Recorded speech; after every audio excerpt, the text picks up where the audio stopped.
भारतात HMPVचे 5 रुग्ण कर्नाटक, गुजरात आणि तामिळनाडूमध्ये रुग्णांची नोंद, तर नागपूरमध्ये HMPV व्हायरसचे 2 संशयित, काळजी घेण्याचं सरकारचं आवाहन। आज मंत्रिमंडळाची बैठक, HMPV व्हायरसवर चर्चा होण्याची शक्यता, तर आरोग्य विभागही घेणार बैठक, गाईडलाईन्स जारी होण्याची शक्यता।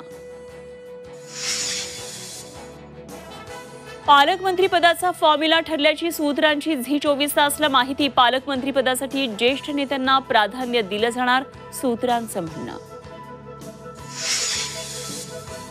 वाघीण बछड्यांचा मार्ग अडवल्या प्रकरणात नागपूर खंडपीठात सुमोटो दाखल, 2 दिवसात मुख्य वनसंरक्षकांना उत्तर देण्याचे आदेश। गोंदियात 13 लाख रुपयांचं सागवान लाकूड जप्त, सडक अजून विभागाची कारवाई, 3 जणांना अटक। रायगडमध्ये 73% बलात्कार अल्पवयीन मुलींवर, पोलीस विभागाकडून धक्कादायक आकडेवारी समोर, वर्षभरात बलात्काराचे 107 गुन्हे दाखल। उत्तर भारत भूकंपानं हादरला, पश्चिम बंगाल, बिहारमध्ये 5.3 रिश्टर स्केलचा भूकंप, नेपाळच्या गोकर्णमध्ये भूकंपाचं केंद्र, नेपाळमध्ये भूकंपाची तीव्रता 7.1 एवढी।